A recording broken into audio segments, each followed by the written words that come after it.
Hello there, my name's Neil David and I'm the host of Eurograps Express, the podcast exclusively dedicated to the wrestling of Europe. If it's wrestling and it happens in Europe and it's good, we talk about it. Whether it's Rev Pro, Progress, WXW, Passion Pro, Pro Wrestling Chaos, Pro Wrestling North, we don't care, we talk about them all. If it's good and it's exciting, I want to share it with you. We're on the Voices of Wrestling Podcasting Network. Check us out on the feed. Check us out on Twitter at EuroGrapsEXP. And join us for chat about European wrestling and a little bit of chat about cheese. Hopefully see you there. Hey kids, do you like wrestling? Well, we like wrestling too. We are Shake Them Ropes here on the Voices of Wrestling Podcasting Network. Myself and Chris Novembrino kind of doing a lazy river of wrestling criticism, going through the news and whatever happened in stateside television wrestling. And also, you know what? Sometimes we just like to watch old stuff and talk about that too. Love for you to give us a listen. If you haven't already, we are Shake Them Ropes here on the Voices of Wrestling Podcasting Network. This podcast is a member of the Voices of Wrestling Podcasting Network. Visit voicesofwrestling.com to hear the rest of our great podcasts, as well as show reviews, columns, opinions, and updates across the world of wrestling.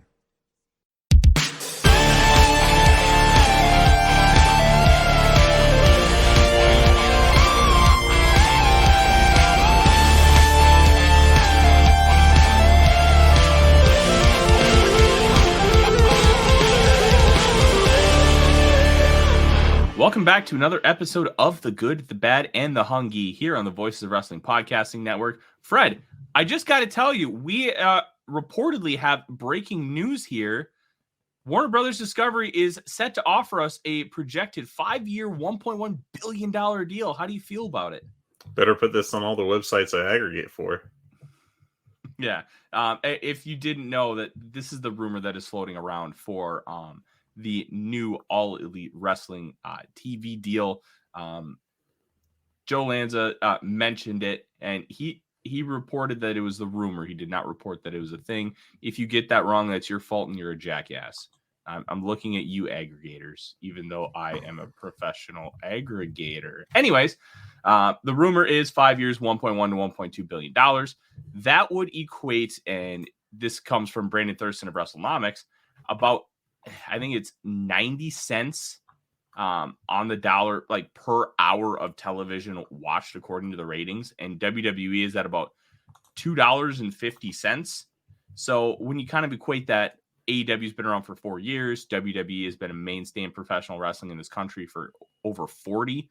Mm-hmm.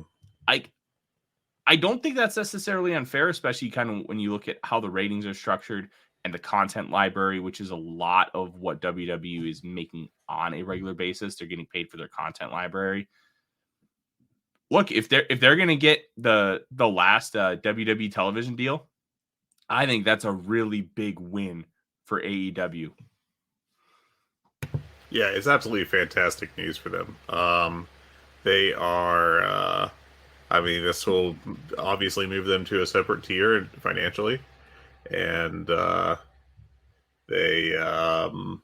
it's fantastic for them. I don't see any way that it's not going to be a big change in how they can pay people, and it can really help them keep up with WWE and bidding wars in select situations. And yeah, it's huge news.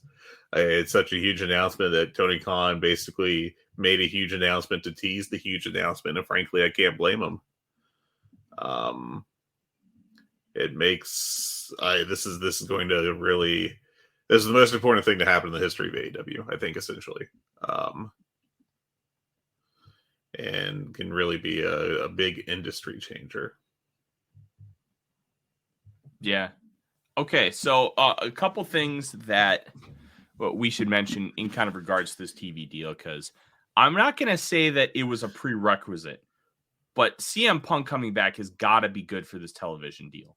And it's all but confirmed. And in our office Slack, and I know this is one person that we can trust when it comes to relaying information, Sean Sedor, who is the Ring of Honor expert on the site, said the United Center show that is going to be 4 days before Forbidden Door, the first time CM Punk made his appearance in the company, it was called The First Dance.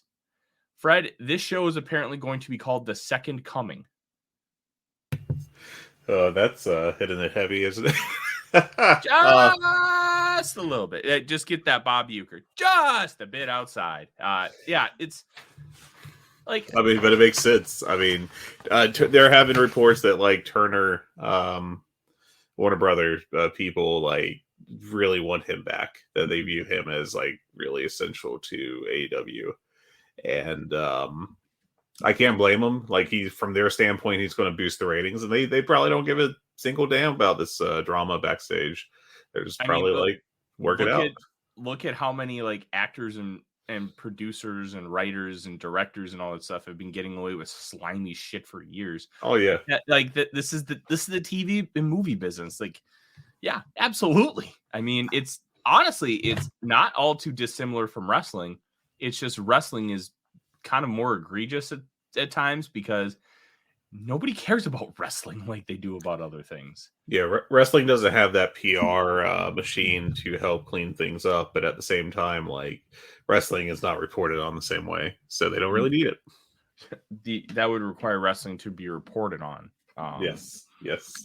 But one other piece of note from Sean Sedor, talking about listening to Meltzer. Meltzer shared a mind-blowing pay-per-view stat.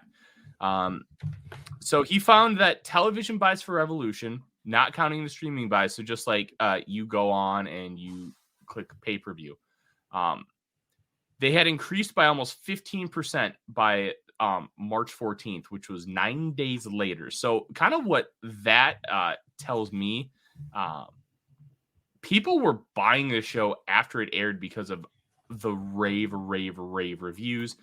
Meltzer also said that it did more television-based pay-per-view buys than any other AEW pay-per-view in history. I think that this is really interesting. I think it's excellent that more people are trying to buy the show. And I also think, and I want your take on this, Fred, what does that say about Bleacher Report? Because almost every AEW pay-per-view that we are, that comes around, we see people in the Slack being like, oh, man, I can't get Bleacher Report to work. I'm trying. And we're all smart.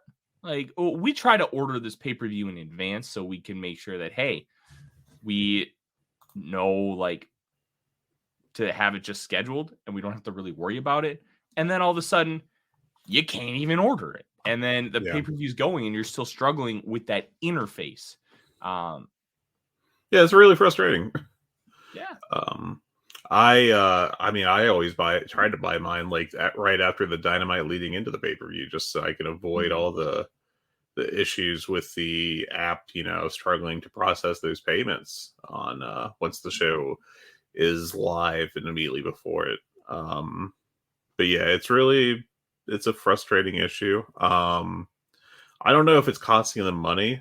I mean, I wonder if most of the people who are unable to buy it either pivot to the TV version and thus they don't lose any money really, or else they pivot to Whereas, or just pirating it somehow. In which case, they obviously would be losing money. But I don't know. I mean, it feels like they haven't really had any success in improving it. So, it's pretty damn frustrating if you keep having those issues. Of course, my advice is to buy like literally 24 hours ahead of time. Yeah. So, okay, let's dive into this because I think at this point we feel very comfortable saying that AEW is going to be re-signing with Warner Brothers Discovery in some capacity. Oh, 100%. It seems like a certainty at this point. Let's break down the rumor and kind of speculate. And let's just be clear, we're not reporting. The rumor going around is 5 years, $1.1 to $1.2 billion. That'd be over $200 million a year. And that does not include ad splits. That does not include like potential bonuses. That is just a flat, we're going to pay you X for Y. But one of the words that was floating around with this rumor, Fred, was all encompassing. Now, that can mean a lot of different things, and I want your take on it. I think this is going to involve Ring of Honor because this is such a massive TV deal. Initially, it was reported that Tony Khan had not gone outside of Warner Brothers Discovery to shop Ring of Honor because he really valued and respected that relationship, which as a business individual, that's a very smart play because you don't want to upset your partners, especially when your partner is Warner Brothers Discovery. And two, I wonder what this means for AEW pay-per-views. Does this mean that Max, not HBO Max anymore, just Max? I think the official title Max debuts on Monday the 15th. Oh, okay. I was actually lost track of that. If Max is going to have any kind of content library and or pay-per-views become premium live events on Max. Yeah, it's going to be a really interesting situation. Meltzer does say in the Observer that just came out this morning that it is Ring of Honor is not part of this all-encompassing deal. Okay. Because it is considered a separate company. But what the all-encompassing thing does mean is that, that's why Dark and Dark Elevation are done so.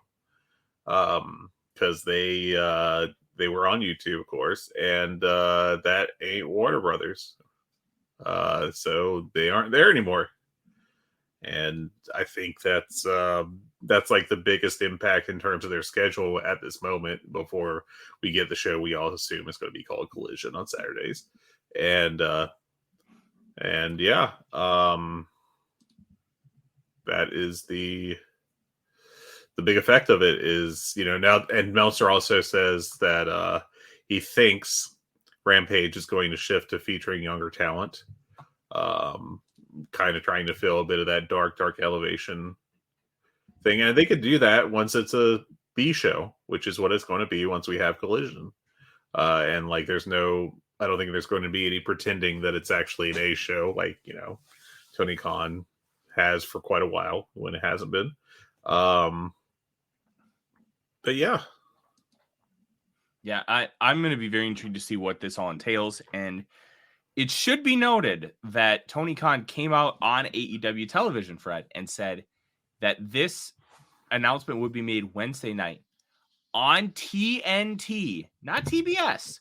He said TNT, and it was funny because David Bixenspan, actual wrestling journalist David Bixenspan, came out and asked, did he say the wrong network? And Tony, being the ultimate poster that he is, no, you heard me correct.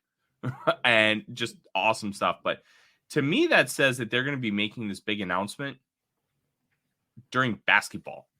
And that would be a projected Eastern Conference Finals or Western Conference Finals matchup. I think it's Eastern Conference that's on TNT and Western Conference is on ESPN because NBA is the 2-channel platform. So that I find very interesting on that the fact that they're going to announce it not on Dynamite, but likely during NBA coverage, which says that it could be really, really big. Yeah.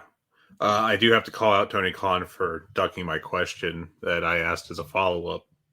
And I'll just quote myself here. But I did tweet at him, Tony, important question. If you're back on TNT, will your lead-in be the accountant? I need to know. No response. Shout out Steve Case. Just absolutely cowardice right there. I can't believe it. But listen, I think if AEW's content library ends up on Max, that it's gotta be the accountant's like gotta be like recommended or something because the Equalizer, Ready Player One, all these things, and there should be a mode where you can just watch the last 3 minutes of the movie before your episode of Dynamite or Rampage starts. God bless America. Let's move on. We have a lot to talk about here today, including Dynamite being fucking back, Fred. Yeah, it's a good show again. All right.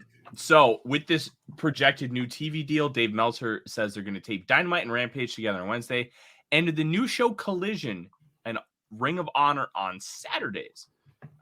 And I will say that during the instant reaction that was recorded, I recommend you subscribe to the Voice of Wrestling Patreon. I will say we don't get any money from it, but it is definitely worth your money. I've been a subscriber for 4 years, and they broke down this Dynamite show. One of the things that Joe talked about at speaking with wrestlers is they're not necessarily doing a proper brand split. And Meltzer reports that part of the reason why is they feel like they lack enough depth on the women's side to truly do a proper brand split. And they're right. The women's depth it's improving. It's improved a lot over the past year, but it's not there yet where you can really feel comfortable with having 2 women's rosters. But Joe talked to talent and kind of got a feel for how they feel about this collision thing. And his perspective was it felt like a lot less CM Punk and a lot more, hey, I don't want to work weekends, or like, I don't want to have this cloud over my head not knowing which day I'm going to work, because it's always been Wednesdays and, oh, you're going to do the occasional Rampage Battle of the Belts on a Friday. Yeah. That's live. And then a pay-per-view, like 4 pay-per-views a year. Now you're going to have a regular Saturday show, which, Fred, let me tell you, it's going to get really annoying for me during college football. I don't know when I'm going to find time to watch it, but it creates an interesting dichotomy with talent, right? Because with WWE, you had, you're basically going to be working all the time because there's house show loops on the weekends. You're going to have your TV tapings during the week. Basically, your days off are like Tuesday, Wednesday, Thursday. And you're probably using at least 1 or maybe even 2 of them for travel. So basically, Wednesday's your only true day off every week. Well, with AEW, you fly in Wednesday morning, you fly out Thursday night. Hey, you've got like 4 days. This kicks ass. Like, yeah, I can really dig this. Well, now you have a Saturday show. And how does that complicate things? Joe speculated like, hey, maybe people want to work the weekends so they can spend time with their kids during the week. Maybe people don't want to work the weekends because they want to be a young adult. Like, that is going to be very interesting to see how this changes morale. And it's not necessarily a bad thing, because at the end of the day, for most people, money talks. You give me enough money, I'll work on Wednesdays and Saturdays. Hell yeah. Because like there's some people in that mode, but at a certain point, money doesn't matter because you have enough of it and you want to be able to spend the proper time with the loved ones that you have. So how morale changes in that aspect, because eventually, like, we can talk all day about whether Ronald Reagan's trickle-down economics worked or not and all those intricacies. But the money will eventually trickle down from the top of AEW to the wrestlers. But it may take a couple years just because, hey, it's not like, unless they have it written in their contract where they get X amount, like if AEW signs a new TV deal. Like Chris Jericho might have that written in his contract because he's been in this business for 30 plus years. But outside of that, the money will eventually come down. Yeah, and they will get paid, and they'll have to get paid. I mean, just to help keep them in AEW once contract negotiations come up. But yeah, it does kind of beg the question: are we going to see more incidences of like MJF walking out, whatever that whole situation really was? But I believe a lot of it had to do with money. And I also think there's a big question of, if you're, you don't have to worry about morale. And maybe Tony Khan will have to be a little proactive and rework some of these deals to boost the money being received, possibly with extensions on time left on the contract. But yeah, I mean, I think the schedule is going to be very interesting, and I think the most important AEW thing can do is be organized. They can't to help keep the wrestlers happy.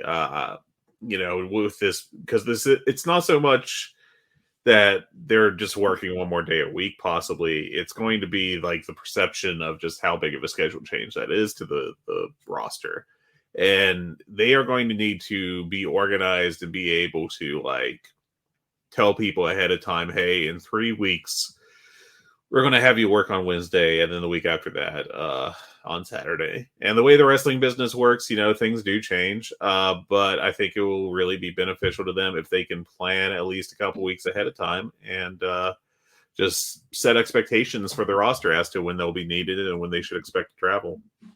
Yeah, and we don't say this as it's going to be a problem, but whenever it's so I'm so involved in the world of football, one of the things that is really intriguing here, there's always a baseline, and whenever you're trying to solve a math problem, that you have a baseline of variables, you have a baseline of data, and then whenever new variables get entered into the equation, how does that change things? How does that modify what you're already doing? And how does that change little things with X, Y, and Z? So when you introduce new variables, the whole equation changes. And that's kind of what we're alluding to here. And it's not necessarily going to be a bad thing. It's just something we don't know. And I'm intrigued to kind of see how it all plays out. I think it's going to end up being a net positive for the company. I mean, hell, yeah, you had, and we'll talk about this later, you had the returns of Miro and Thunder Rosa this week. I don't think that's a mistake, Fred. Oh no, I can't help but take that as an absolute subtweet, for lack of a better term. It's a signal that unhappy people are going to be around more. And, I think that's pretty clearly pointing towards CM Punk's return.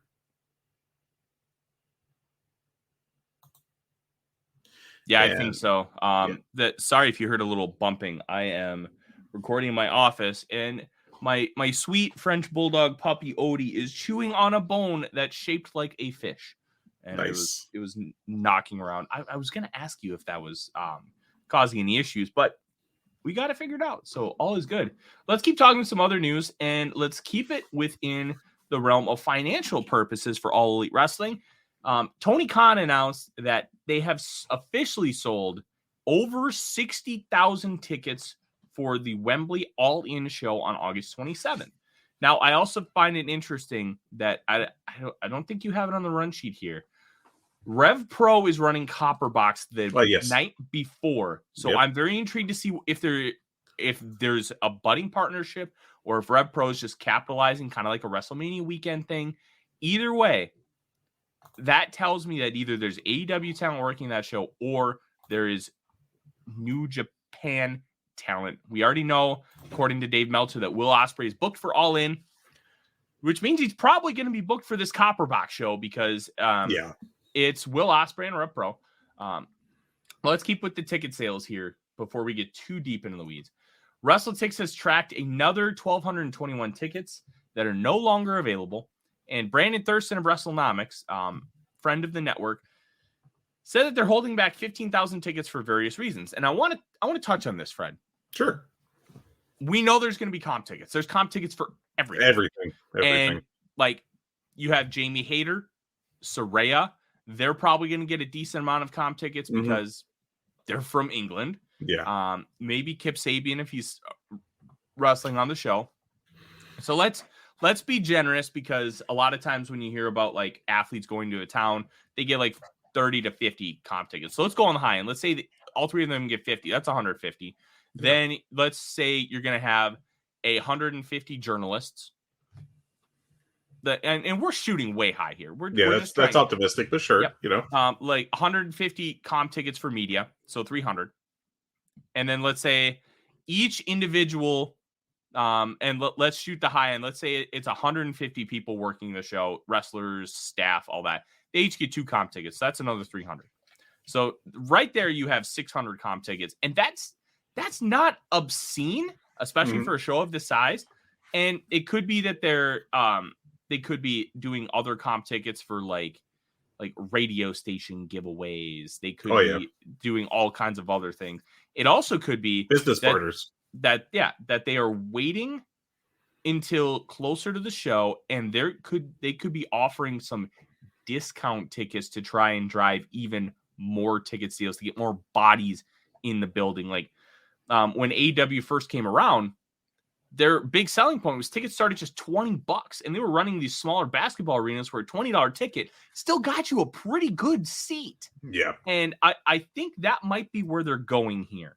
And I don't really have an issue with them holding back tickets because they've already sold 60,000. What does it matter?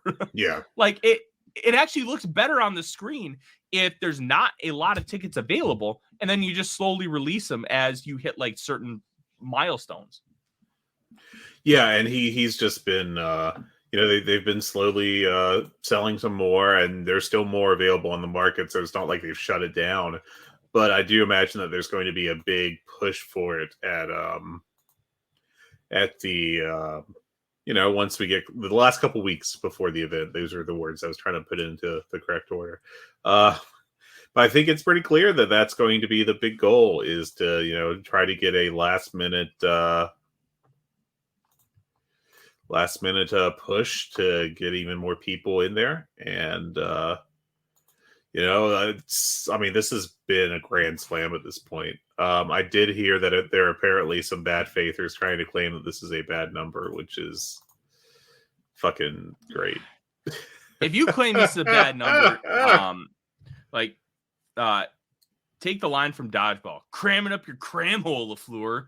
This is tremendous. Like, listen, any wrestling company that can sell 60,000 tickets to a show months out without a single wrestler on the card deserves all the praise in the world.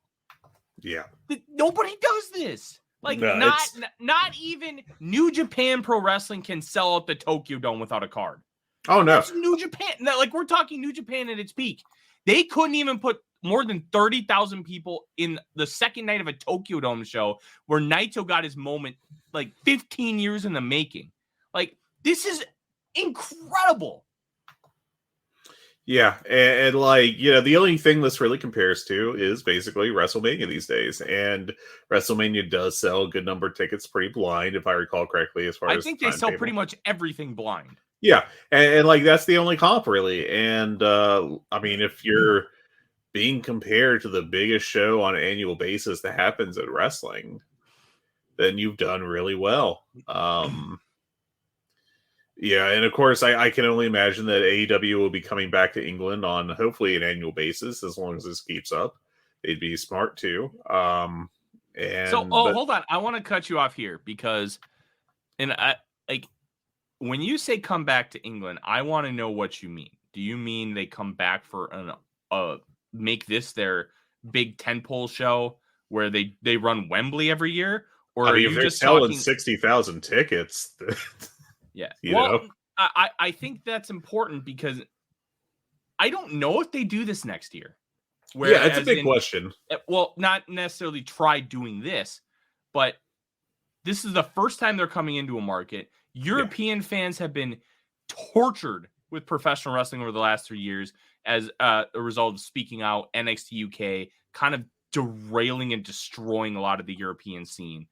And you take all that into context, and there's never been there hasn't been a big show at Wembley since 1992 when Davey Boy Smith Jr., the British Bulldog, Davey Boy Smith Sr. actually beat Bret Hart for the Intercontinental title at SummerSlam. Like, that was the last time we've had a big show in England. Like, now they've run like basketball arena type shows, but at a certain point, like, how much of this is going to be viewed as a novelty and special versus, hey, this is sustainable and we can do this every year? I mean, I can't imagine. I will say this: I cannot imagine that they will come back if they just try to repeat this next year. That they will not be hitting. I've managed to confuse myself on my verb usage. I am very good at podcasting. My guess would be that they would not get close to 60,000. Now, would it be financially feasible to sell 40,000 in this stadium and still make money, or 30,000 even? Or is there a different soccer stadium they could do, or just something else there? I think that if they're just going once a year, I think there will be still a lot of demand. Maybe not this much demand, but I still have to think that they would do well given how, basically Europe is not a hotbed for large companies at this point in time. They don't really have a lot of huge local stars that are part of like 10K plus attendance shows. Just because that's not how it's structured there. The companies are pretty small it's really small compared to AEW and New Japan and WWE. So maybe they will just go hog wild. I mean, I know that traditionally when WWE goes over to Europe, that's those tickets could move really well too. So to be seen, I guess.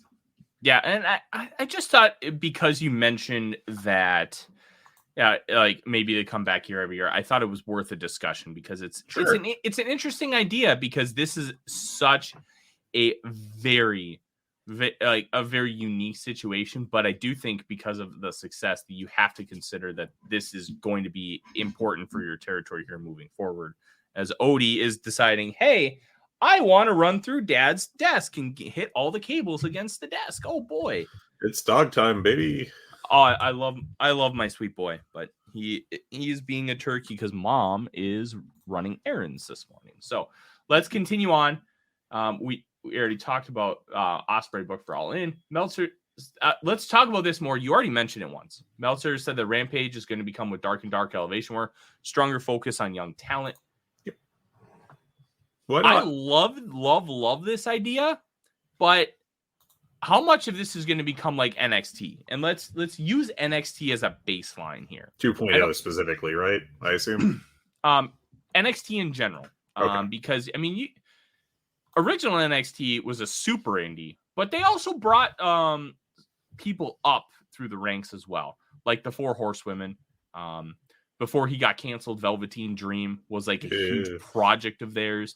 Well, yeah, and before he ended up, doing the disgusting things that he did, Velveteen Dream was a really big potential success. Oh yeah, he seemed like a huge prospect for them. So yeah, and he was somebody that he was like a 19-year-old that they found on the indies, and they really developed him. He could have been like a crown jewel of, hey, this is the performance center, but things didn't go that way, and I wonder how much of an approach they're going to take. Like, hey, we're going to take just young talent we find on the indies, or, hey, this is where Lee Johnson and those guys from the Nightmare Factory really get to actually show what they do.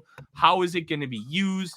Like, I'm very intrigued to see this portion of the transition of Rampage. I love the idea, but we also know that because of the pandemic, Dark and Dark Elevation kind of just became job shows. Yeah. With like one okay-ish match. Yeah, and it's just going to be a matter of, it's going to be very interesting to see what becomes of Rampage. But it's finally going to be like properly slotted like a B show, and I think those expectations are going to have a pretty big effect on how this show is interpreted by people that watch it. It's going to be a lot less of a disappointment if you end up with like what we've been getting with Rampage, but with the expectation heading in that it's going to be that you're going to get a lower star quality, and there's no pretending that it's a proper A show. Mm-hmm. Yeah, and I think that's what is going to be very intriguing. And like Rampage needs a revamp in some way, and I think this would be a really cool way to revamp the show. All right, Eddie Kingston officially had hernia surgery. Said he's been dealing with the injury since September. Now, that can explain a lot of the reasons why we haven't seen a ton of Eddie Kingston on television. Yeah, apparently he's been dealing with this a long time, and it's a shame that he's had to resort to surgery, but sometimes that's how it goes. And hernia surgery is relatively low risk.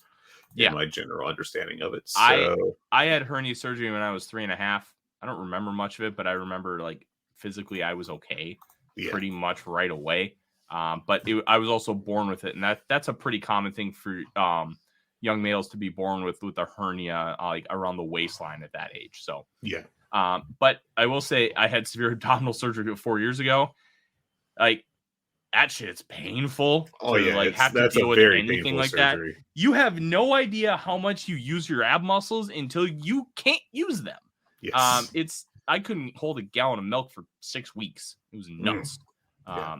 But all the best to Kingston. It sounds like it's a 6-week recovery, which is like, I mean, my surgery, I wasn't going to be able to compete in 6 weeks, but I had a 6-week recovery before I went back to work. So, I mean, that kind of balances out. Thunder Rosa is still dealing with her back injury per Dave Meltzer. Yeah, it's a back injury. Scary stuff, man.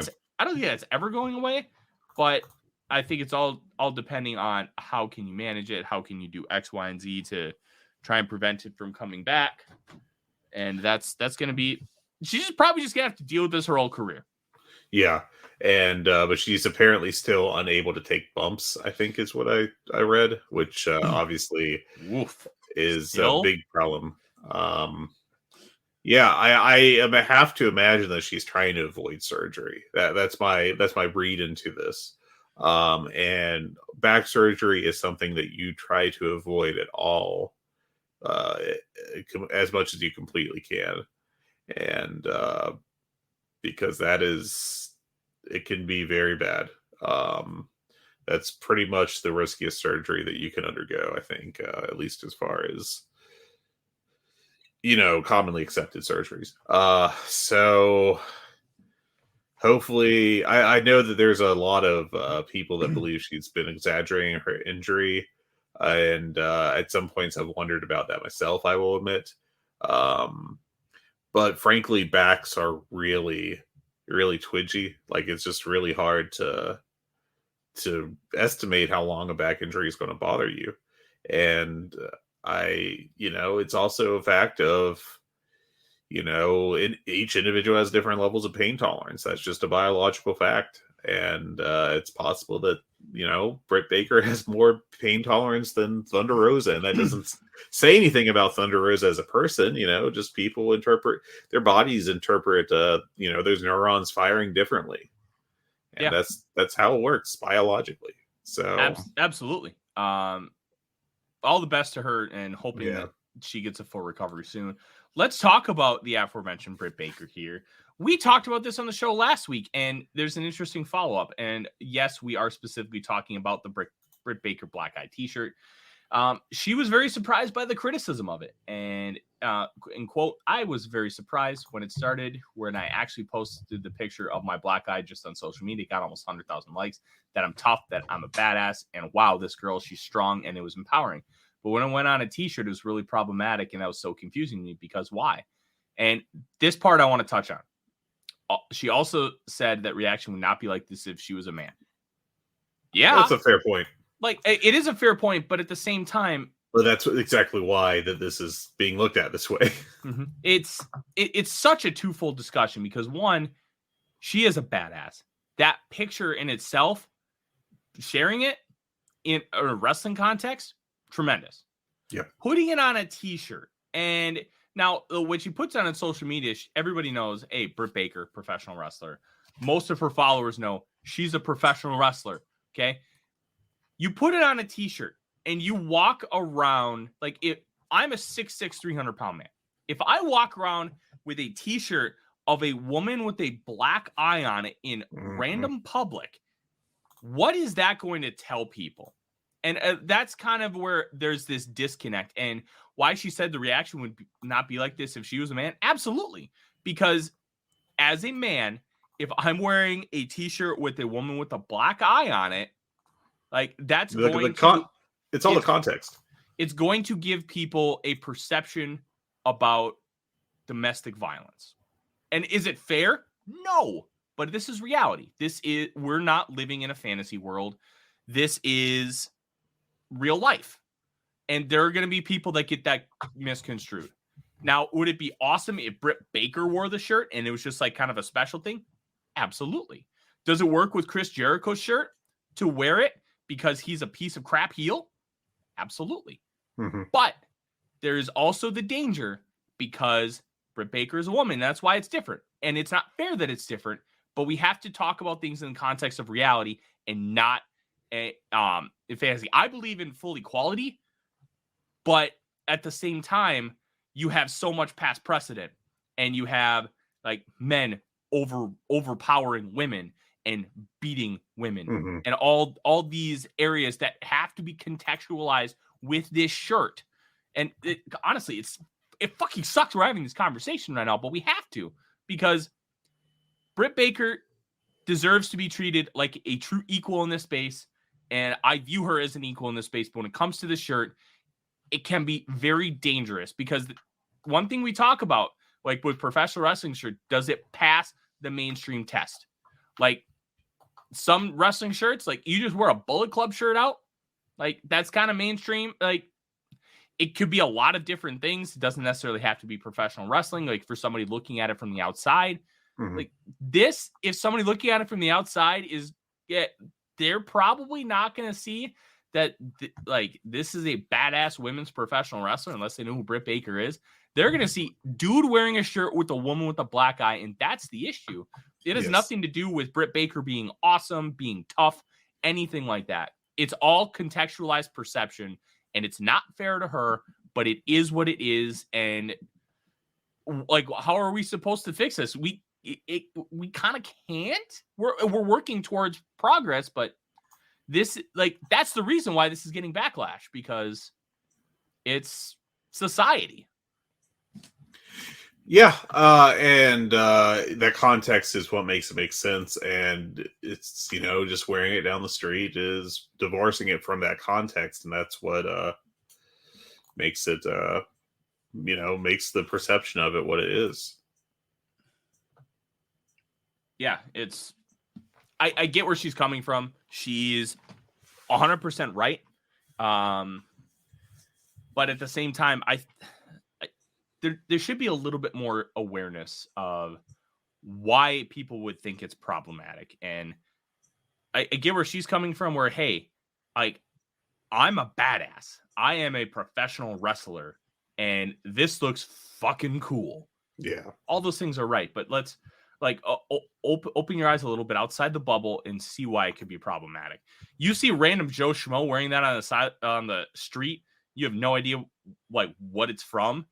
Like, that's an awful t-shirt. Like the bloody one, I think, is completely different. Yeah, I think that looks badass. But a black eye in that context, unless she's wearing full-blown wrestling gear. Exactly. And she doesn't look like you know, there's nothing to really tell you just at a glance that she's a pro wrestler in that shirt. The black eye one. So. And like, we won't give this a whole lot more time, but she's brilliant. She's a doctor. Like, she's a dental doctor. She went to school for years. Like I just wish she would have been able to understand and see this context. At least we're just basing this on the quotes that we have. Like, maybe she does see it now, and like, sometimes people just get in a little bit of a bubble, but like, all respect to Britt Baker for putting her battered face on a shirt and like thinking she looks badass, which she does, but there's a lot more to it than that, unfortunately. Yep. All right, let's move on. This one is interesting. Oh, go ahead. Yuka Sakazaki is graduating from Tokyo Joshi Pro Wrestling at their 10th anniversary show December 1st and will be moving to the United States. Now, will this mean that she becomes an AEW regular like we thought she might be at the beginning of the company? But the whole Joshi thing kind of got derailed early on. I think that it was more of a long-term play for the company to get these women over. It obviously worked with Shida.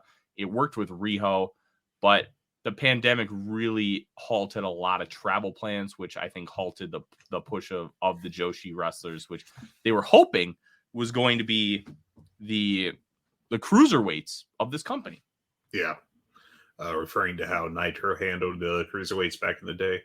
I think she's very talented, and I would love to have her around more often, but I also have to point at, like, Riho only pops up every once in a great while.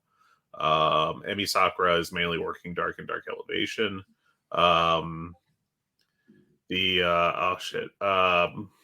can't remember the name of the woman who won the title eliminator match to Ryo Mizunami. That's right. I think.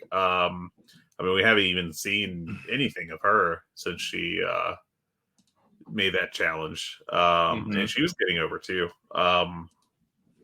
It's a shame. I think that they could really complement the women's roster. There's a lot, we even talked about how there's a concern about like how they can't do a proper brand split, which I wouldn't want to see in the first place, but they can't do it with the current women's roster they have.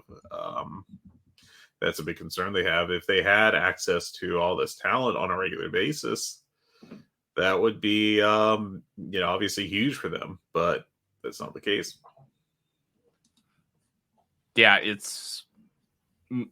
I would love to see a little bit more Yuka Sakazaki just because I think she is a talented individual. I mean, like, you want more talent, especially in with women's wrestling. We're still building up a lot of that talent pool. Yeah. Because especially in this country, women's wrestling wasn't taken seriously like until about 10 years ago. Yeah. And when something isn't taken seriously for so long, well, you have to build up a foundation, and we're starting to really get that foundation now. And now moving forward, you're going to start seeing a lot of the repercussions of it. Young women who see these women actually being put into top spots, be like, I want to be there. I can get there. And not just looking at one Trish Stratus versus Alita match from like Trish Stratus's first retirement in 2006 and be like, okay, I can do that. Well, now it's more mainstream, and it's more of an equality thing, which is tremendous. But it's also, you're trying to erase decades of irreparable damage, and that talent pool just has not quite caught up. It will I'd say in about 10 years, we're going to see a lot more quality women's wrestlers, just because there's going to be a lot more women who want to do this, who really put in the time and effort to do this. But yeah, the brain split thing is interesting as far as the women's division. It's just not quite there yet. Yeah. It's, it's really unfortunate that, we still remember because it's been memed to death, Cameron saying that her favorite match of all time was Alicia Fox versus Melina. And, I think the jokes, which granted is a pretty funny statement, but I think a lot of the jokes are kind of missing the point that women's wrestling at that point in time in America did not really have a high level, great match contender like that. Lita and Trish gets brought up and it was a very good match, but there was never in North America, there was not a, pick your favorite all-time match, Austin Bret Hart, or, Eddie Ray or whatever to choose from. So I think that, that's kind of more reflective of the status was for women's wrestlers at that point in time than anything.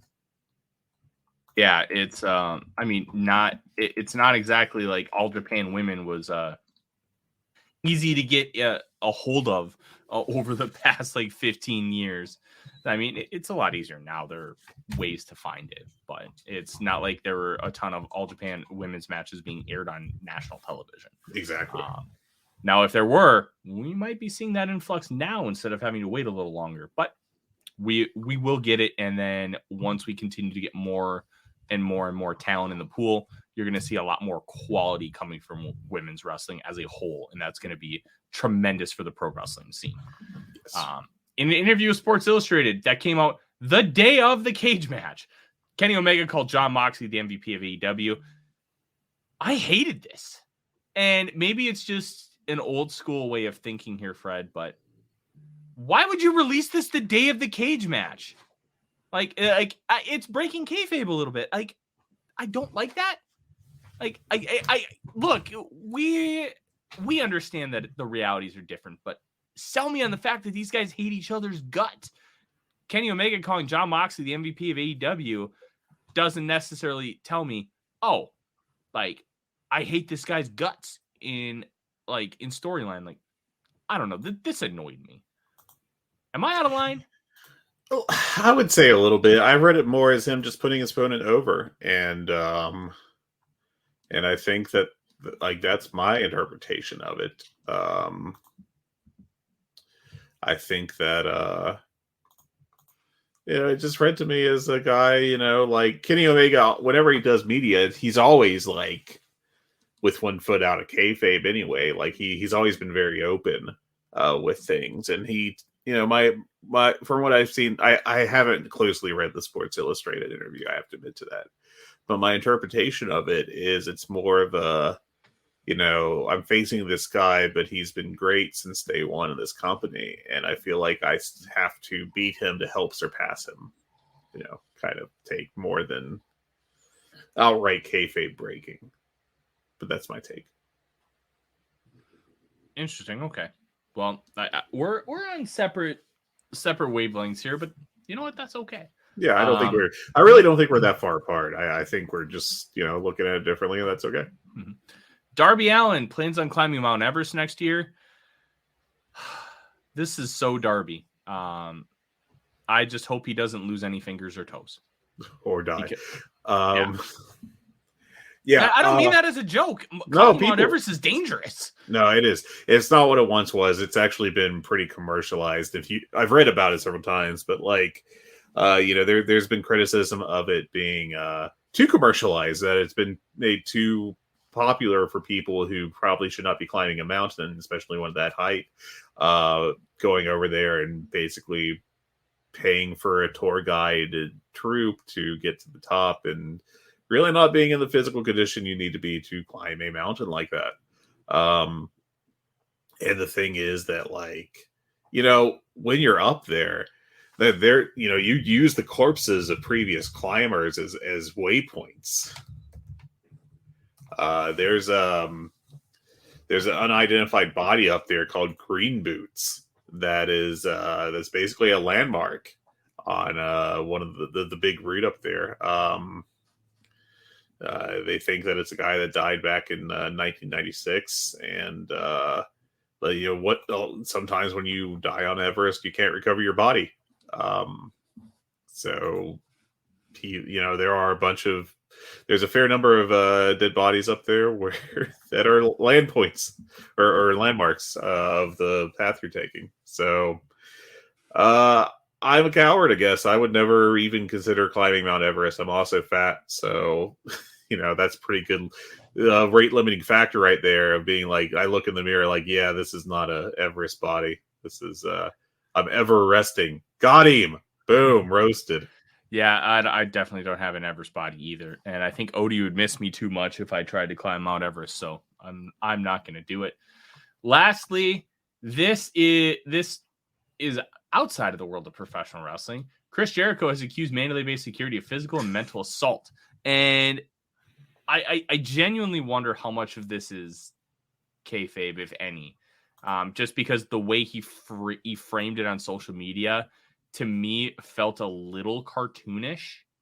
But let's read the quote from his social media. Yeah. This apparently had something to do with a Fozzy concert. Again, this is something that I'm vaguely aware of, but yeah. Hey, at Mandalay Bay, it's unacceptable that you tried to bully me and assault me when all I wanted was my bags that I left at concierge. Your security staff ignored me for 30 minutes, and when I made some noise, physically and mentally assaulted me and laughed in my face. I want restitution now. And just by kind of the way he framed it, I'm not going to say it's a joke. I don't think so at all. But I do think that it's framed in such a way, Fred, that it's more of the framing feels a little worked. Does that make sense? I hear what you're saying. I don't think this is a work at all. I think this is just Chris Jericho being like himself. But that's me. Do you think that this is Chris Jericho reality, but tweeting like Chris Jericho the character? Because I think that's kind of how I'm reading it. It feels like Chris.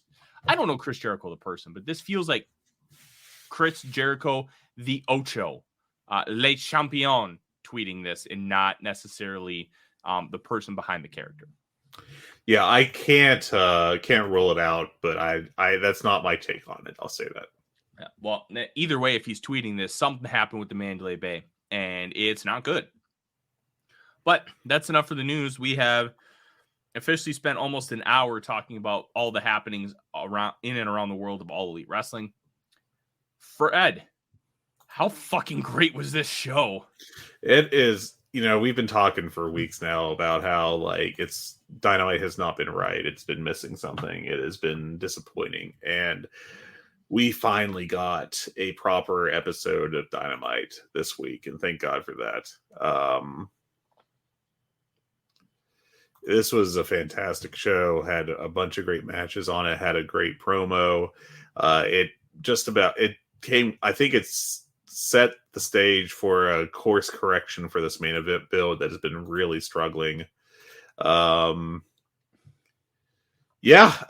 love the show. It was great. I had a blast with it. I was it was definitely a hootin' and hollerin' at a level show. Yeah, definitely a lot of hooting and hollering. My wife is not the biggest professional wrestling fan, and when she comes home from work, she hates that I'm watching it every time because she's just overstimulated from work and she doesn't want to deal with it. So I told her, I'm like, look, I will be in the basement. I will be watching pro wrestling. Do not come downstairs until 9:00 because you will see blood and you will be mad. So, and then what did she do? She came downstairs. I'm like, you don't want to be down here. And it was like right after Omega had just destroyed Moxley's back with that barbed wire chair. Like, you don't want to be down here. Yeah, you're gonna hate this. You're gonna hate this. And like, oh man, was this good? But let's start talking about it. Opened up. Now this is how you open a Dynamite, baby. Double Jeopardy match where the winner gets a shot at the other's title. I love this concept. It's a little convoluted, but I also think it's a great way to kind of frame the discussion around, hey, how do you do a champion versus champion match? You don't need to put both titles on the line. Like, it's basically an eliminator. Like, I think that kicks ass. ROH World Champion Claudio Castagnoli defeats, I think it's ROH World Tag Team Champion Rey Fenix, and these two beat the shit out of each other. It was great. Yeah, Phoenix did Phoenix things. Claudio just whipped his butt with physicality and wins with the Ricola bomb. This was awesome. Yeah, this was a fantastic, absolutely great match. I went 4.5 stars on it. I actually had to update my Dynamite dozen for the first time in a while because we haven't been getting great matches like this, and this was a fantastic, absolute must-see match. It absolutely was. So what I think is really interesting here is we're probably getting Claudio and Wheeler Yuta challenging for those ROH tag team titles. I wonder if they win them. That's going to be intriguing to me. Yeah, that'll be interesting. And also if it's going to be on the next Ring of Honor pay-per-view or just on an episode of the TV. Absolutely. And I think that's going to be a big signal as to what happens too. Next, we get the reintroduction of Miro. Miro is back, and Renee Paquette tries to interview Miro backstage. He just walks right by her, goes into Tony Khan's office, and shuts the door. Miro is back, and this rules because we need matches with guys like Miro who just beat the piss out of others. I love Miro. Awesome, dominant. I just love Miro. And I can't wait. I know he's been kind of, self-selected to be on the shelf apparently. And there's been drama around that and kind of annoying and everything, but I love Miro. So. Yeah, absolutely. All right. After this, so we didn't realize this at the time, but we got 4 vignettes and it started with MJF. He compares the Pillars to the Beatles, and of course, he calls himself Paul McCartney because he is a I don't know what the right word is. I'm just gonna call him a scumbag. But it's self-indulgent. That's probably the best way to put it. Every great moment in the sport has one thing in common, and that is your AEW World Heavyweight Champion MJF. And my reign of terror has just begun. And he said he was in the best dog collar match in singles. The history. Best singles dog collar match. That's very, very because true. of the Briscoes. I'm going to be honest. Even he. I'll be honest. I may be out on a limb here. I thought MJF Punk was better than Briscoe's FTR, but it by a very, very slim margin. And I don't know. I think there's a lot of emotion attached to that match because it was the last. Oh, no one's ever going to be able to fairly evaluate that match unless they're like 8 years old today. Younger than that, even like 4. It was the last time we saw the Briscoes team on a major pro wrestling event. And basically their next to last match. I think they had one House of Glory match after that. They did. But I will say that in real time, I thought MJF Punk was better. That's fair. But they're in the pantheon of great dog collar matches. They're in the pantheon of great gimmick matches of all time. And he also said he was in the best Iron Man match of all time, which I'll be honest, I don't know if Ric Flair ever had an Iron Man match. No, I don't think a proper one, at least not a high profile one. 60-minute epics. But I don't know. Bret Hart, Shawn Michaels is known for the finish. It's not known for how good the match was. I did love in real time Brock Lesnar versus Kurt Angle. Oh, that's a good one. Yeah. But like MJF, Daniel Bryan, my God, I apologize for the sin I just committed. Bryan Danielson had it's the best I've ever seen. I can say that. Yeah. Same, honestly, same. I mean, we could talk about the 30-minute Iron Man match, AJ Styles, Christopher Daniels from 2005. That was phenomenal, but also only 30 minutes. As we continue to move on, that MJF promo kind of set the stage. AEW World Tag Team Champions, FTR, came to the ring and responded to the challenge from Jay Lethal and Jeff Jarrett. They said, we'll give you the title match, but you have to admit that you used Mark Briscoe to get to us. Mark Briscoe comes out with a bottle of vodka and a bunch of cups.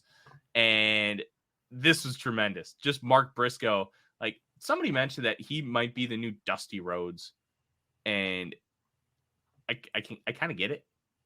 He's just is so insanely over. And the best part is, like, obviously one of the reasons why he got so over initially is because of the passing of his brother. Like, it's an unfortunate organic occurrence, but you don't stay over for a long time unless you are special.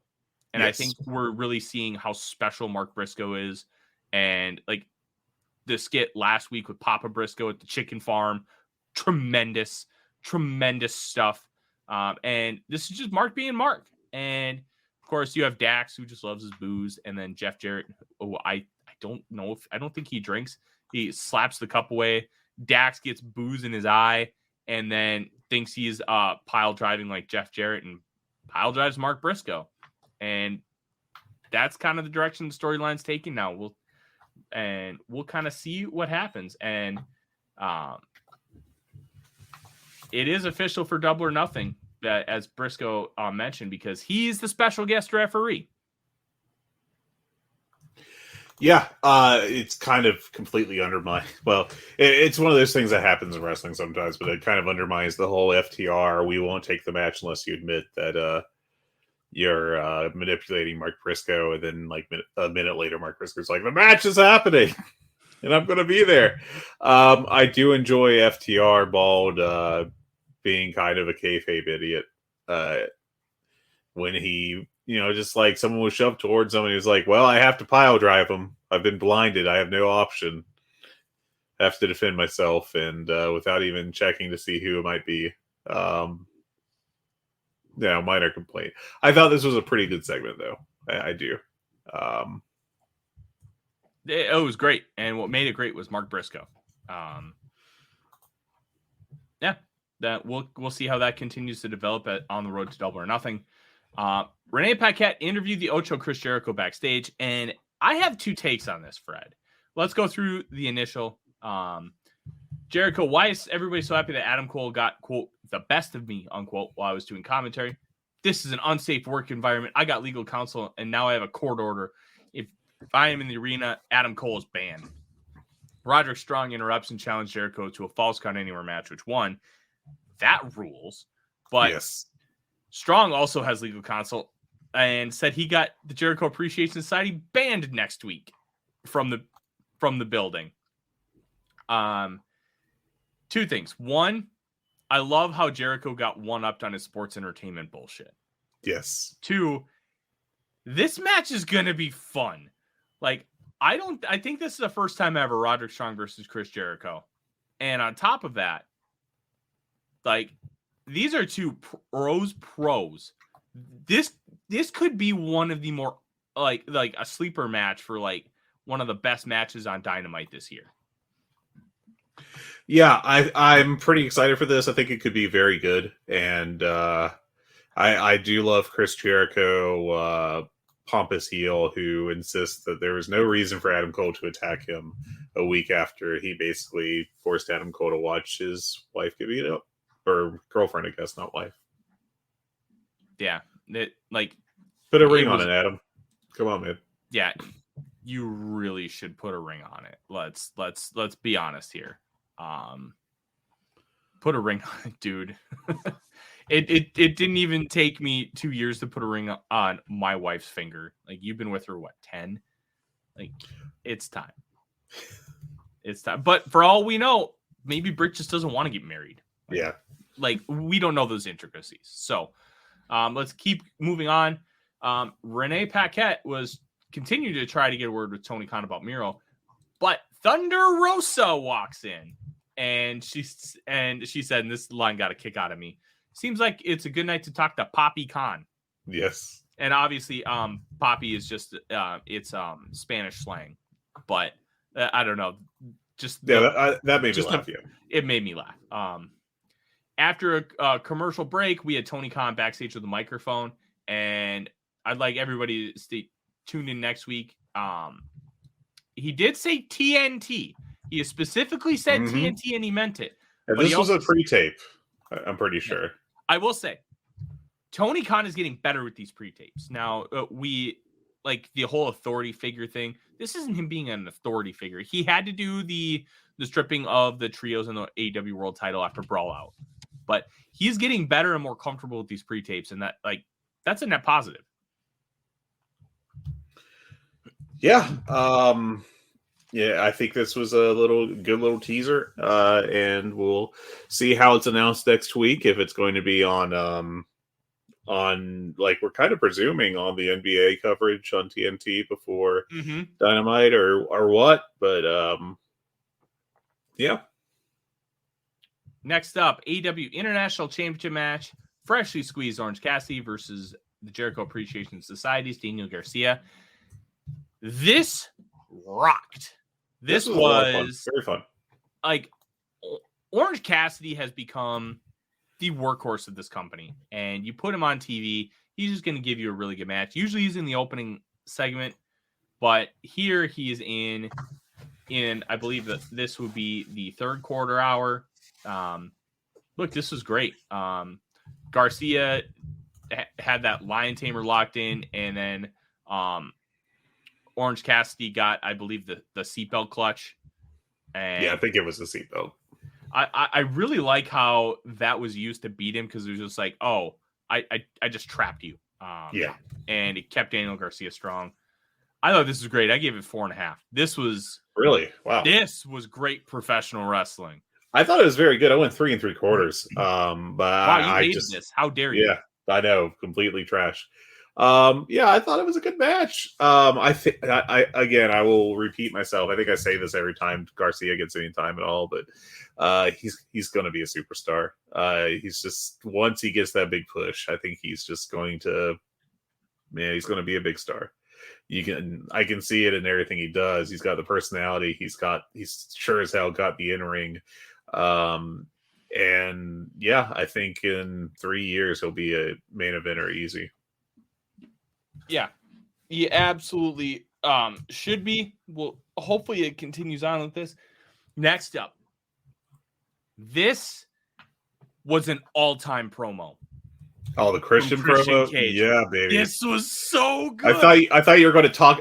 Well, you're skipping the Outcast promos, which I only bring up because it wasn't really memorable. But I thought you were talking about that for like a split second. It was like, oh my God, he's got a brain bleed. We got to get Tyler to the hospital. No. Okay, let's go through this. he informed us that first, because he's in the ring with Tony Schiavone, that TNT champ Wardlow and the Enforcer Arn Anderson were not here tonight. You want to know why I'm the number one contender for the TNT title? Because I'm Christian Cage. When your name has that cachet that mine does, you get the shot. This was a really smart play because people were whining about rankings. Like, no, I'm fucking Christian Cage. That's why I get the title shot. Pro move. Absolute pro move to start off. I have a question for you, Tony, as Christian continued. What's with all these wrestlers in AEW and all their daddy issues? Much like my previous opponent, my current opponent, Wardlow, also had a father. Holy shit. But I'm not going to berate your father, Wardlow, because he wasn't famous. No one cares about him. Now, this is where things got interesting. Arn Anderson's son. Now, if you remember, Arn Anderson did have a son pass away a few weeks back. But he does eventually say, Brock has a contract here in AEW.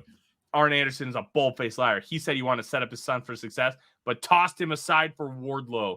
How many times have you won the world championship, Arn? What are you going to do, Wardlow, when you realize your legend is not as strong as me? It was never as good as me. Next week, Wardlow, you're going to stand in the ring, and I'm going to look you in the eyes, and you're going to realize your days as champion are over. He also threw Arn Anderson on the bus because saying like the only reason he had success was, oh, you teamed with Tully Blanchard, a real star. This was phenomenal. This is Christian's best run in his entire career. Like, he had a really good run when he entered TNA. He's had a couple good runs in WWE. This is the best work, in my opinion, he's ever done. And he's so good. This was fantastic. I just love this promo so much. It was a great heel promo. The crowd hated him so much, like just nuclear heat. One of the loudest reactions to a promo I can recall in a long time. And just fantastic. Probably since the last Christian Cage promo. Very much, possibly. Great stuff. He is a gift. Oh, he's... I could listen to Christian Cage talk every week if he's going to be this good. Footage was shown. This was the Darby Allin pre-tape. I hate this. Like, they're making Darby Allin feel human. They're making him feel like a normal person.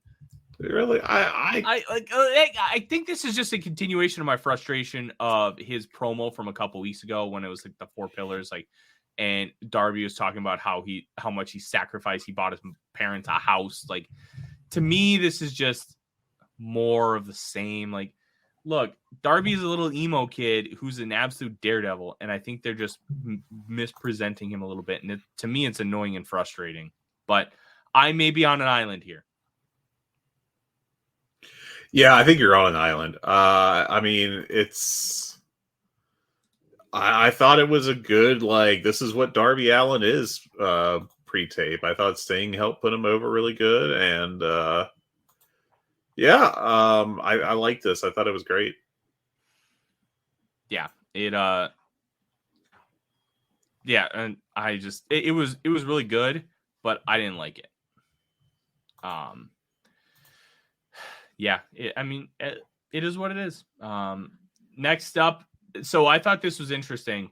They gave Anna JAS versus Julia Hart in a no-holds-barred match the top of the hour.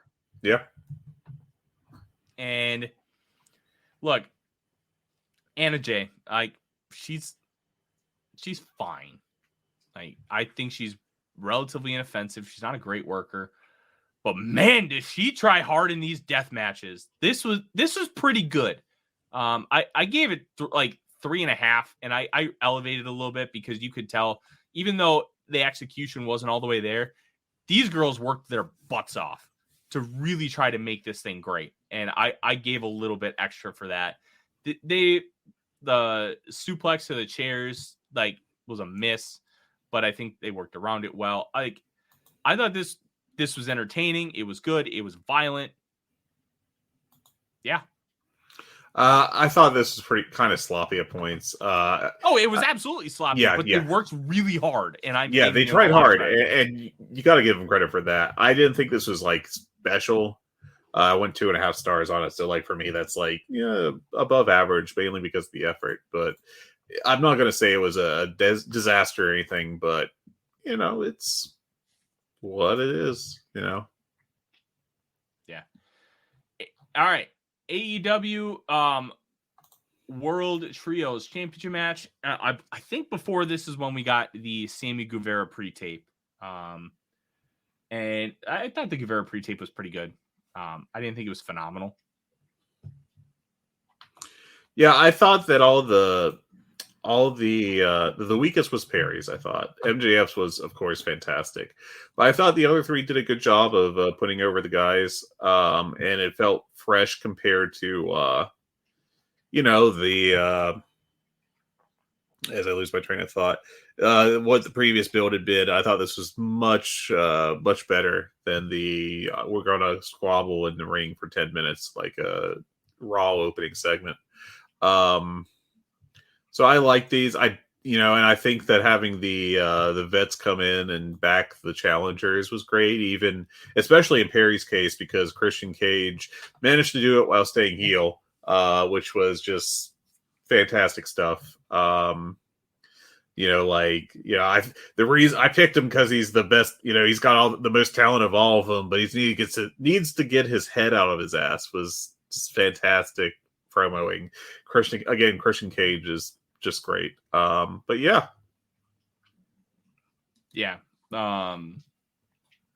Good stuff. I loved the Christian Cage inclusion. It was a really nice touch. You didn't have to say anything nice, but he said it in a way where like, man, I hate that I'm saying this, but I have to because he lost to Jungle Boy. So, all right, this is a big talking point. AEW World Trios Championship open house match. House of Black defeated I think they were calling him the Best Amigos because it was Chuck Taylor, Trent Beretta, and Bandito. Yeah. Okay, so they kind of were a little confusing with the house rules, but whatever. That's a whole nother thing. Let's talk about the lighting. I loved it. Really? It was different. It wasn't egregious. It wasn't like, that WrestleMania match with Bray Wyatt and Randy Orton where you had like the spooky bullshit. Yeah. It was just a different way to light the building. I didn't care about the video board, like with like the little specks of fire flowing up. I think that just added a little bit because of the lighting in the ring being so fluorescent. I thought it was really cool and it gave it a different look, but it was still professional wrestling in the ring. It wasn't a gimmicky light where the light actually played into the match. I thought it was just cool. It didn't bother me. I wasn't I don't think it really did much for me, I will say, but I thought that it was fine. I would have preferred to not have the lights on the display boards personally, the flickering stuff. I thought it was a little distracting, but if this is going to be their thing, that's fine. It's an attempt to do something different. I didn't think anything of it really either way. Now I will say that I thought this match was I thought it was worked pretty well, but I think that they really did not incorporate the house rules gimmick very well at all. They, none of them played into the finish of the match or even looked like they would play into the finish of the match. This was basically just a normal trios match. So from like a creative standpoint, that didn't make any sense whatsoever to me. But yeah, I totally get that. I just thought the lighting was cool. The wrestling was good. 3.5.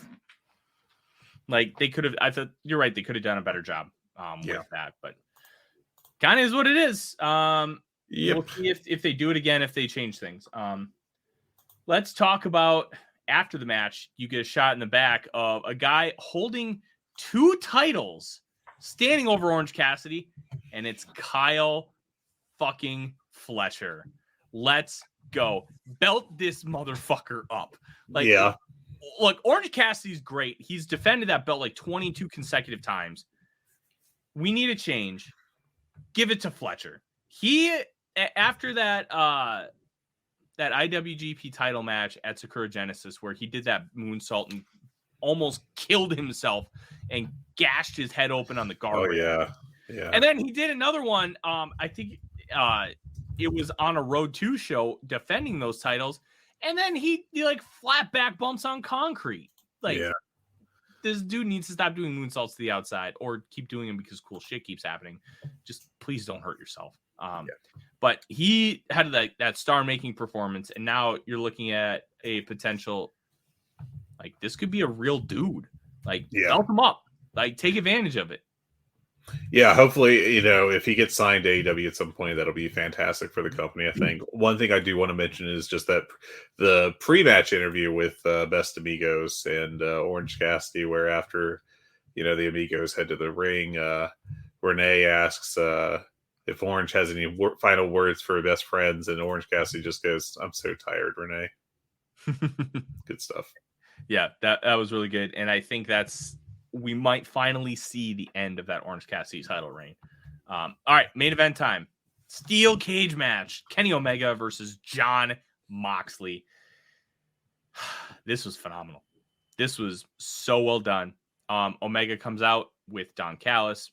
Moxley comes out with Bryan Danielson, and Danielson's on commentary. The Bucks threaten to kind of go after him, and Danielson stands up. He's like, "You don't want to do this." And Nick Jackson ends up doing a senton splash over the top on Claudio and Wheeler Yuta. And there was a lot of BS early in the match. Before they really got in the cage, Moxley came out and attacked Omega. And then you had the Blackpool Combat Club jump. You had the Bucks come out. And all of these little nuanced things, and that was before they even got in the cage. And then Omega's just waiting for Moxley to get in the cage. And then they beat the piss out of each other. Omega grabs a barbed wire chair. That becomes important in the match. They take down the rope because one of the things Kenny does really well is he uses the ropes to kind of springboard the V trigger, and that would come into play because he ended up V triggering Moxley through the cage. Tremendous. That was a fantastic spot. I'm amazed that he did not get hurt by that. Yeah. These two guys were great, but Callis comes in to save Kenny from the screwdriver spot. Also, I loved the touch of the glass. Now, we know the glass from the Revolution match, but it's I believe the story is that glass was from the table that they broke on the first episode of Dynamite. Yes. Yeah, if I recall correctly, that was the pay-per-view story. Yeah. You don't need to know that for this match to be great and to enjoy that. But if you do, those little Easter eggs just make this company that much better. And they do a couple spots on the pane of glass. I'm sure Renee Paquette is backstage, just God, what are you terrible. doing? You're in a major league company. Why are you doing this? And she posted a picture of Instagram of him holding their daughter, and his back is just shredded. Yeah. Anyways, you get Omega hitting the V trigger, getting the one wing angel, and at the 2 count, Don Callis screwdrivers Kenny Omega in the forehead. Moxley gets the 1, 2, 3, and Callis turns on family. Yeah, this was a hell of a turn. I was shocked. I think it was done fantastic. Did you think it was too early for this turn? Because we knew it was coming. I think the big question is the follow-up. How do they handle it next week? But I think that if they have a good explanation for it, and I would have to assume they do, that it'll work well. But I thought this was a very shocking moment in a good way. And I thought it was a great way to go off the air. And it's a big incentive to tune in next week. So I thought that this was just a big home run all the way around. This was tremendous. I gave this 4 3/4. I couldn't quite go the full 5, but I went 4.5, but I thought real hard about bumping in another quarter. Yeah, this was everything you want in a cage match. It was brutal. It was violent. You had big spots. You had like real I hate you energy. And then you had the great turn of Don Callis. This was phenomenal. Just great stuff. Great stuff. Great stuff. Now, there was a video posted by the AEW social team of Lexi Nair talking to Kenny Omega, asking him about how he felt about Don turning on him because they're family. And I thought this was very interesting. He says, if I can't trust the Bucks, if I can't trust family, who can I trust? And I think this is a prelude to Kota Ibushi. And I don't think I'm alone. That's how I took it. A big question that we're going to have going forward is where exactly does Takeshita fit into this? Is he going to go heel? I think so. I thought so the whole time. Yeah. Now, the one thing with the BCC, you have to bleed with them to join them. Takeshita has now bled with the Blackpool Combat Club. Of course, so has Don Callis. Yeah. Yep. And you have the inclusion of Kota Ibushi, which Ibushi versus Takeshita could be freaking tremendous. Ibushi has the style to be able to wrestle a lot of these guys because he has a lot of the martial arts. He can do flippy doos. He can do brawls.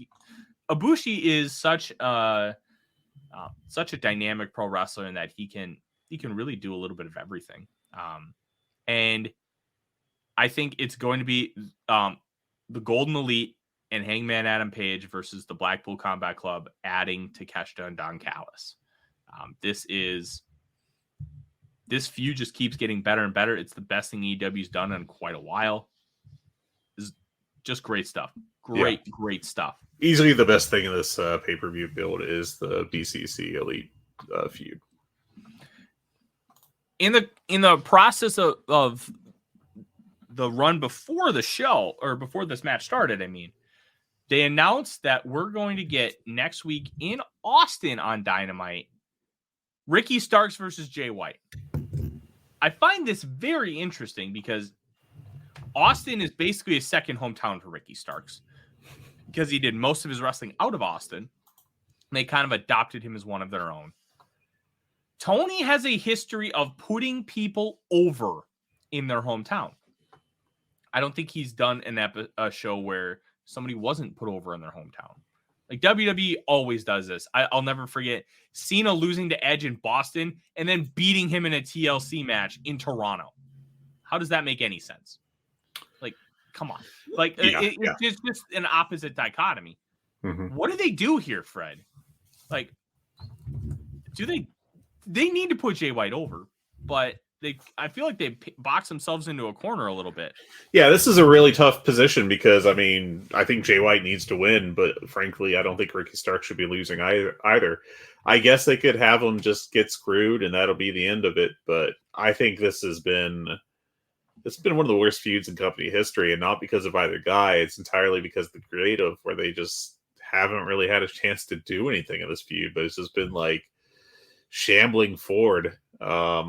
It's honestly just loaded with disappointment. It hasn't even necessarily been bad. It's just like disappointing because this could have been so much better. But we also know that AEW has a tendency to sometimes turn these things around. Yeah. So I'm not going to completely write it off, but it definitely is. It could have been better. Yes, Odie, I hear you. You want to play in a little bit, buddy. Okay. Yeah, that's Dynamite. I think they have some stuff announced, some more stuff announced for next week and for Rampage. Rampage card looked kind of okay-ish. But before we go, Fred, we need to talk about the firm deletion. Yeah, you watched some of this. I watched all of the episode of Rampage this was on. And I think that it's done. I mean, the gimmick is done. We need to just not do another one of these again because I think they're out of ideas. This was extreme. Like, if you're going to do this, like, you should do the wacky creative stuff. Like, that's the whole deal with it, right? Is to set that stuff up. Nobody should be watching the Firm Deletion expecting, like, a Moxley-esque bloody blow-off, right? But this was just nothing. It was just really uninspired.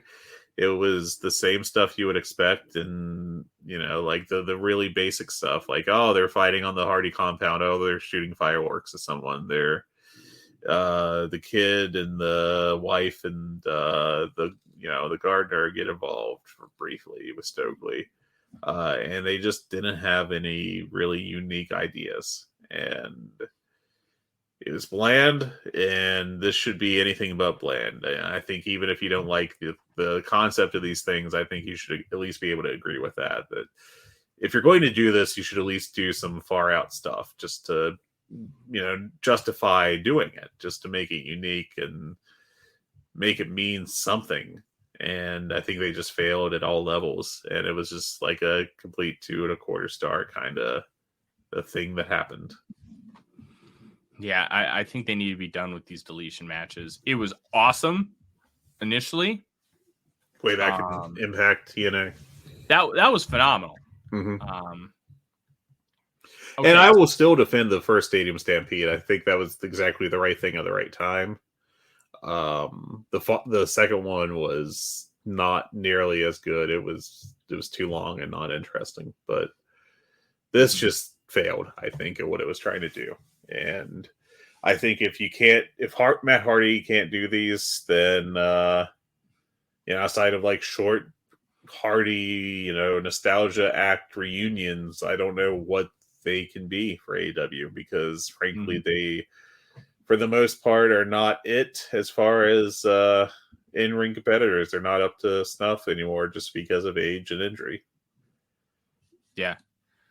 Okay, so one thing I want to point out, and in the Discord, Griffin Peltier, who did a tremendous job with all of the WrestleMania weekend coverage, shared a meme that I think is very funny. Okay. I have two sides. One side is Tyson Tomko, and the other side is Luchasaurus, labeled Dinosaur Tomko. Yeah, tremendous. I can't disagree. Maybe at some point Luchasaurus will refuse to drop the beat for him. Absolutely. That is our show. Fred, anything else before we sign off here? I don't think so, man. I think this is it. Dragon Gate. I have been trying to learn Dragon Gate this year. I've been watching it, and I have to strongly recommend at least the title matches. That's all I watched, but the title matches off of Dead or Alive, every one of them was at least good. The main event where Madoka Kakuta finally won the big belt in the company was great, like a 4.5 star. Great promotions. They wrapped up Kakuta. That's good. Yeah. Kakuta beat Shun Skywalker. Sorry if you wanted to avoid spoilers on a week-old Dragon Gate show at the end of an AEW podcast. I don't know why you would expect that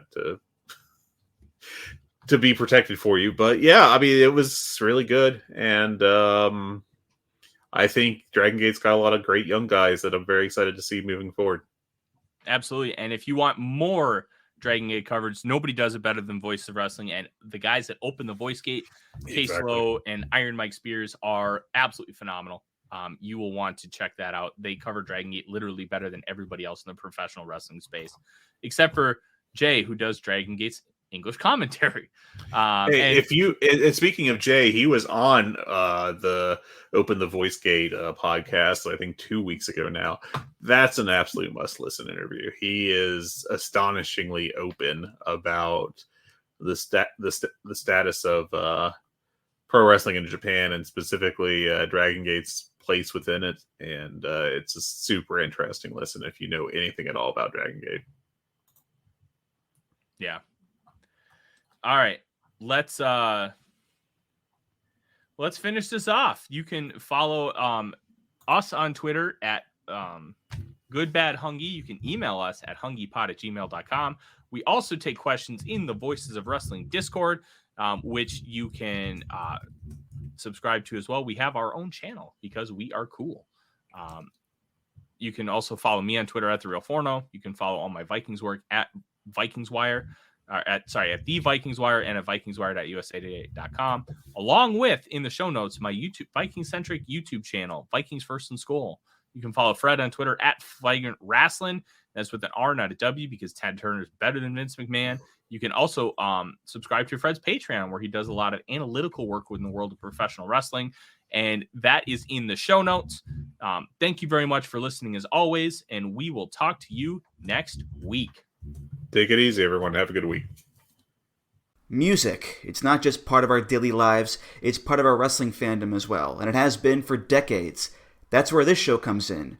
Music of the Mat, the podcast devoted exclusively to the music of pro wrestling, hosted by Andrew Rich. Hey, that's me. Each episode delivers a different topic with a variety of great guests, fun conversations, musical analysis, and of course, a heartfelt pun or two. New episodes drop every other Tuesday on Apple Podcasts, Google Podcasts, Spotify, or your podcast app of choice. Check out Music of the Mat only on the Voices of Wrestling Podcast Network. Hello there, everybody. It's me, Garrett Kidney, the co-host of You've Got to Be Kidding Me on the Voices of Wrestling Podcasting Network. And I am Liam Jones, my full name, and I'm also a part of the Voices of Wrestling Podcasting Network as a co-host for You've Got to Be Kidding Me.